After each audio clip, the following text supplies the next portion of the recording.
Hello, welcome. Got to drive to the city today, do some shopping. Had a date kind of lined up. That doesn't matter. I get to do these long drives, and I've mentioned it before several times. I love doing them. I really do. I'm glad part of like my one of my jobs is driving people around, and it's long distance because we're out in the middle of nowhere and got to drive people to towns, hospitals, cities. And I do dread actually driving in city traffic. On the island where I was living before, it really wasn't that bad. I mean, we were working where I was working. It was the busiest for traffic on the island. They used to call it the Colwood Crawl, and basically from I think it was like 3:30 till I don't know 5:30. It was lined up, inching along, nowhere to go because there's only one lane.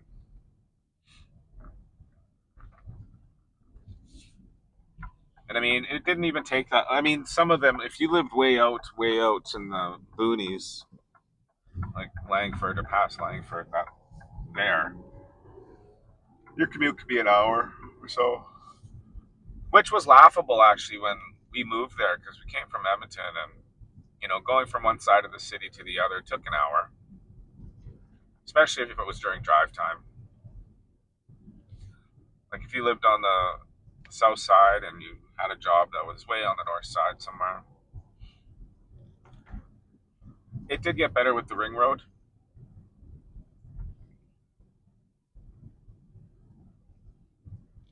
But I think the city driving, it's always stop and go, stop and go, stop and go, and cars are really aren't made for that. Cars are made for basically highway driving. They respond better to it.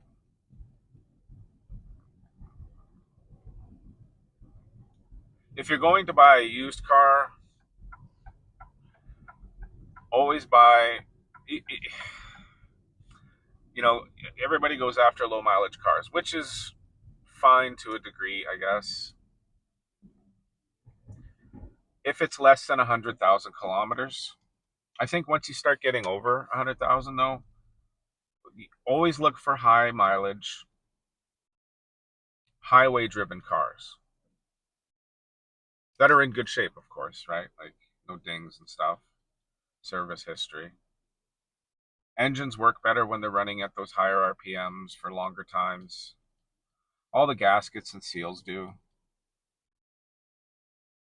And not only that, I mean, you're not putting wear and tear on your brakes.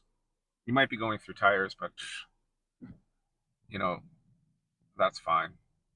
I think, and it's true scientifically somehow that, you know, city driving is so hard on cars, so hard on the motors. Like today, I'm doing shopping and my daughter's doing some shopping and we're driving around all over the place and it's stop, go in traffic. And then to top it off, from one shopping center to the next, you got to drive to it, even though it's fairly close. There's no walking culture here. Nothing is set up to walk. Like in Victoria, you could spend a day walking around downtown going shopping. Simple as that. But here you drive to a shopping plex where all these big box stores are, and you're in the same plex, the equivalent of a small neighborhood or a big neighborhood even community.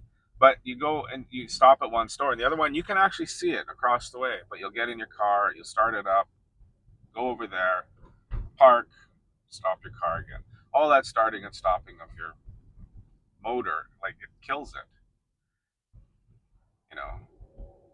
especially for, if you're looking for used cars, stay away from that unless you're getting something low mileage, like less than 100,000.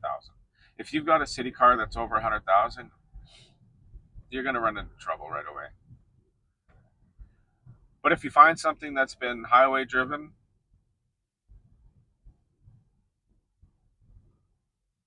it's the best bet. Like and subscribe.